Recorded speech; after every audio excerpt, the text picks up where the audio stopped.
Bonjour tout le monde. Bien parler avec son enfant ne donne que du positif. La communication est la base de la bonne relation. Elle permet à l'enfant de se développer émotionnellement et intellectuellement. Elle provoque des situations d'interaction. Ça nous permet de savoir ce qui se passe autour de lui. Comme ça nous permet aussi de découvrir, aider à gérer ou à trouver des solutions à ces petits soucis du quotidien. Oui, ce n'est pas toujours facile de trouver le temps, ni de faire passer des messages positifs ou des messages de qualité. Parce qu'on est tellement pris par le temps et tiraillé par les priorités de la vie et du quotidien, comme le travail, la famille, la maison à gérer, les cours et tout. Mais avec le temps, les enfants, surtout les enfants scolarisés, parce qu'ils sont confrontés au monde extérieur, doivent être la priorité des priorités des parents. Et là, il faut trouver coûte que coûte le temps pour communiquer avec nos enfants. On a besoin de communiquer avec nos enfants pour mieux voir en eux et pouvoir les aider pour bien avancer dans la vie. Donc, les quelques astuces ou conseils qu'il faut adopter pour bien communiquer avec notre enfant sont, entre autres, par exemple, le choix du moment, le moment où on veut communiquer avec notre enfant. C'est le moment, tout simplement, où l'enfant n'est pas en train de jouer ou de faire quelque chose, comme par exemple réviser ou préparer quelque chose, ses affaires par exemple. Sinon, il ne vous écoutera pas et il ne comprendra pas ce que vous voulez lui dire. Et bien sûr, ce n'est pas à chaque fois que l'enfant fait quelque chose de pas bien, fait une bêtise par exemple, qu'on lui crie dessus ou bien qu'on lui fait la remarque. Parce que cela peut ne pas être le bon moment ni pour vous parce que vous êtes en colère, ni pour lui parce qu'il a peur. Il faut juste attendre, se calmer, rassembler ses idées, penser à ce que vous allez dire, bien choisir ses mots et là, quand vous reparlez de ce qu'il a fait calmement, il comprendra tout simplement que vous voulez juste lui montrer le vrai du faux, le bien du mal, pas pour lui interdire des choses ou le sanctionner.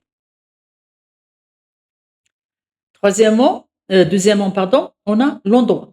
Le lieu doit être calme et familier. Comme ça, l'enfant sera plus réceptif. Troisièmement, il faut que vous soyez vous-même disponible, attentif, pour mieux transmettre votre façon de voir les choses et ce que vous attendez de votre enfant. Quand vous voulez communiquer avec votre enfant, mettez-vous à sa hauteur. Il n'a pas à monter sa tête pour vous voir ou vous écouter. Il sera moins impressionné quand il vous voit à son niveau. Laissez-lui le temps de parler, de s'exprimer. Quand il explique son point de vue, laissez-le parler à son rythme, long ou rapide. Ne soulevez pas, ne soulevez pas ce point. Parce que ce n'est pas facile pour lui de se justifier devant papa ou maman. Surtout quand il est stressé parce qu'il n'a pas fait quelque chose ou il a fait une bêtise. Cinquièmement, ne pas l'in ne pas l'interrompre pour ses erreurs de langage. Il prononce mal ou s'exprime mal. Laissez-le aller jusqu'au bout de ses idées, sans pointer ou soulever ses erreurs de langage. Après ça, reformulez les mots dans votre phrase à vous, phrase correcte. Il comprendra après que vous avez corrigé, que vous l'avez corrigé sans dire qu'il parle mal ou qu'il s'exprime mal. Sixièmement, au moment où il parle et s'exprime, soyez attentif. Regardez-le.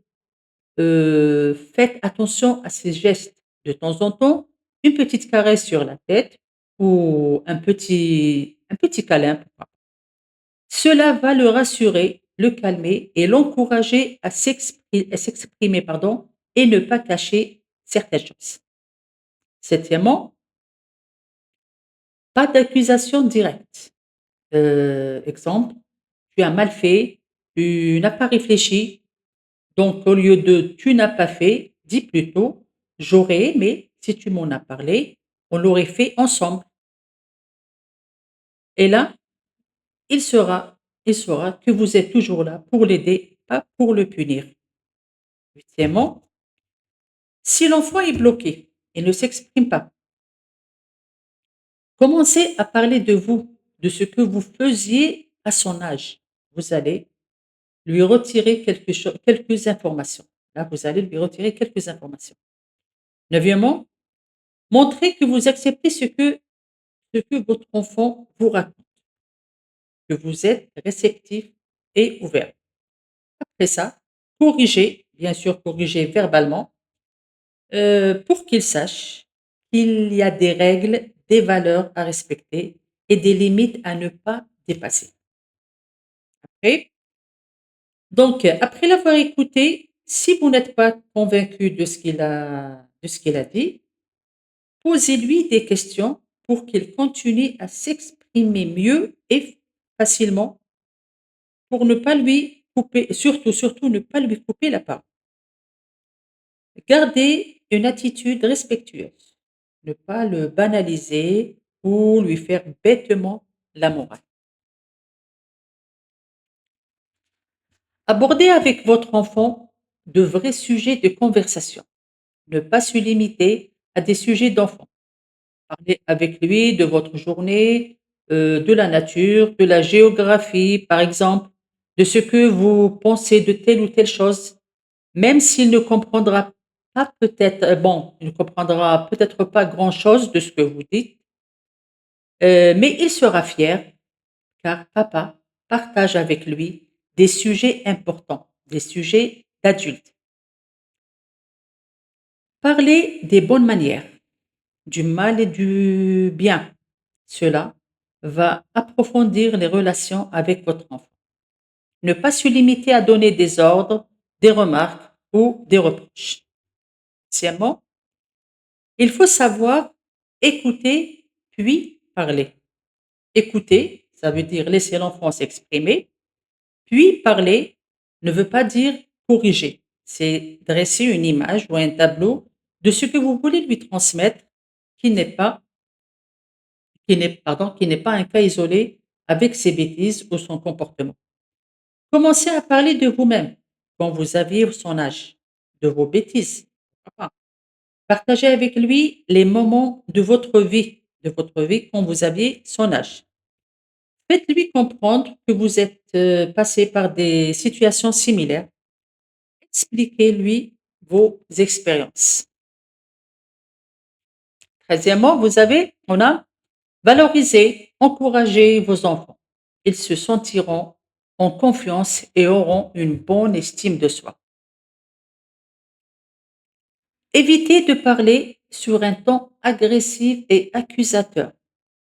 Interpeller, crier n'est jamais la solution. Les injures et les insultes détruisent l'enfant émotionnellement. Sur ce, je vous dis au revoir et à bientôt.